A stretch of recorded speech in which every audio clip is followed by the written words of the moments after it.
Over the last few weeks, we've been transforming one forgotten corner of the garden into a tiny piece of Hobbiton. We've built the Hobbit homes, we've shaped the hills, and slowly watched the village begin to come alive. But every village needs a heart, somewhere to gather, somewhere to share a meal, enjoy a drink and tell a few stories. So this week we're building the Green Dragon. After deciding to build most of the houses from craft foam, I designed every section in my drawing software before printing everything out and checking the scale against the wall.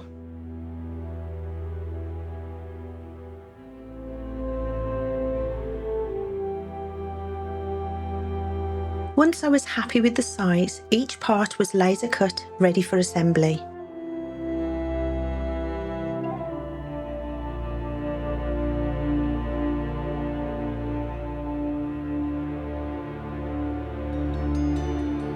The windows were cut from ordinary craft card before being filled with UV resin on both sides, creating little waterproof panes that could glow beautifully once lit.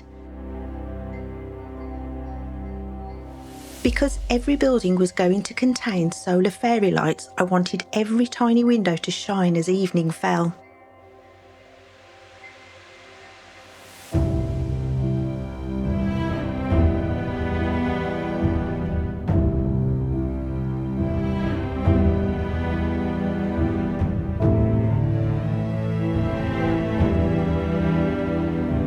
The windows were glued onto craft foam backing using contact adhesive before everything received its first coat of cream acrylic paint.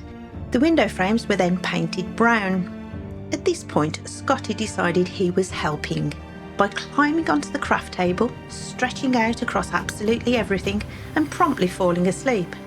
So I simply worked around him. It seemed the safest option.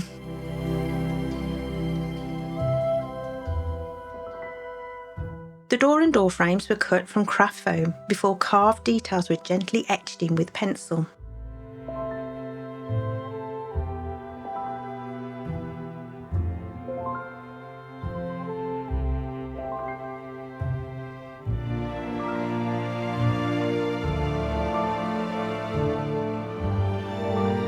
Then came my favourite part. With the window wide open, out came the face mask, the heat-resistant glove and the wood-burning tool.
I slowly melted texture into the thicker foam to create chunky timber beams before adding wood grain with nothing more than a wire brush and a craft knife.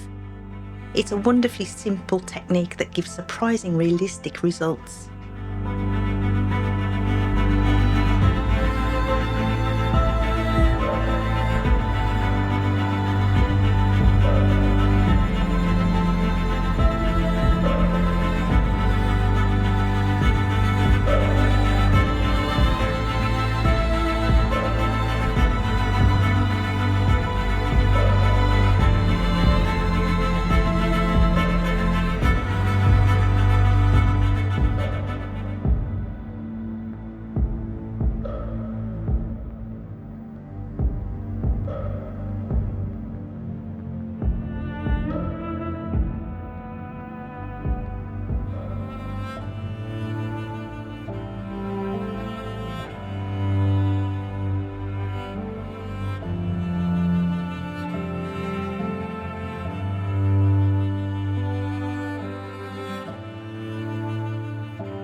Everything received a base coat of brown acrylic paint before the side windows were also filled with resin.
Once assembled, the building was weathered using dry brushing and speed paints.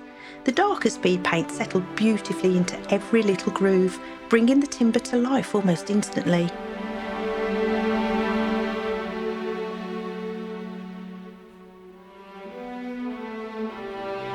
For the hinges, I found the perfect solution: an old doll's house railings.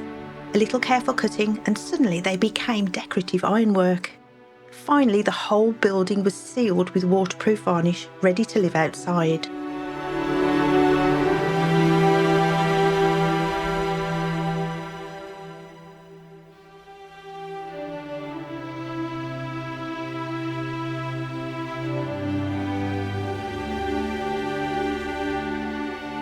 The Green Dragon needed a much larger hill than the other Hobbit homes. I built a simple cardboard mould in a broad oval shape before filling it with expanding foam. Once cured, I carved away at the front and the roof until the shape of the inn slowly emerged. Because my garden wall is only about 25 centimetres deep, I rather like the idea that the rest of the pub just simply disappeared beyond the fence, as though it carried on into the hills beyond.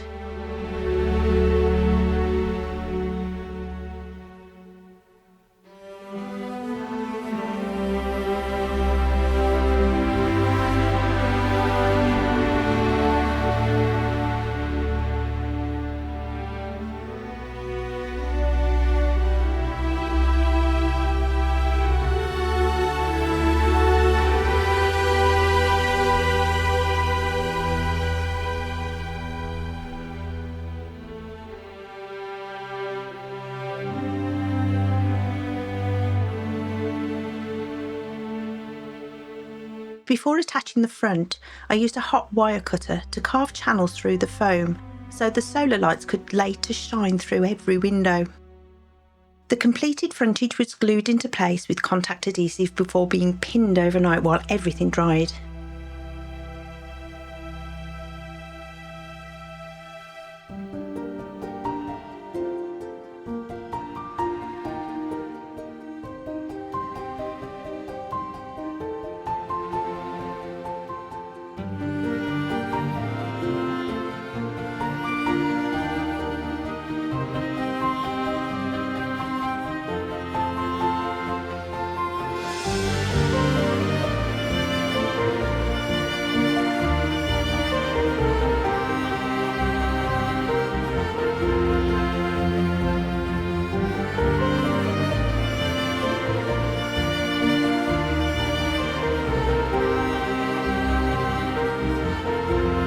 The roof was covered with craft foam, then came the thatch. I used exactly the same technique as I did for Snow White's cottage because it works so well. Bundles of ordinary wool were wrapped, cut, brushed into fine strands and glued directly onto the roof using inexpensive PVA glue.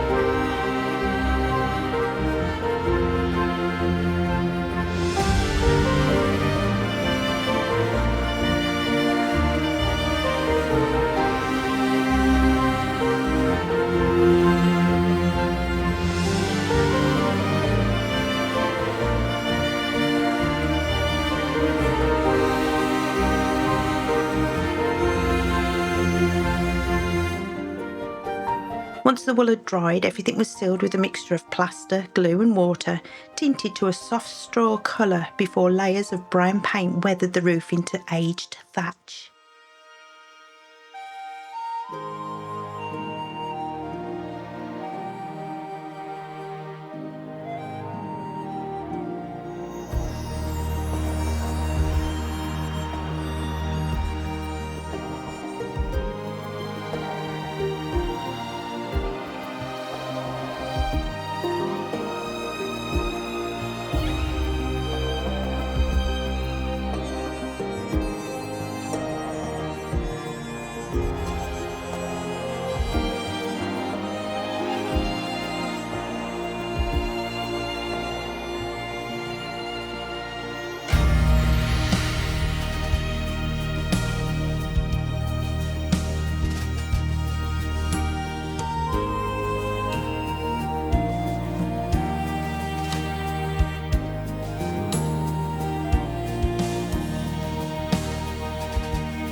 With the building now complete, it was finally time for the finishing touches.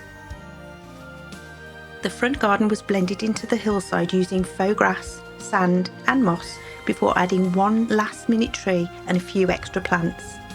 Then the lights. Seeing those warm little windows glowing for the very first time instantly made it feel like a village pub.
Finally, the green dragon took its place in the heart of the village, nestled proudly on the main corner of the Shire, where every winding path eventually seems to lead. And honestly, I don't think the village would feel complete without it.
Next time, we visit the most famous Hobbit home of them all, Bag End, the final piece of the village, and I can't wait to show you.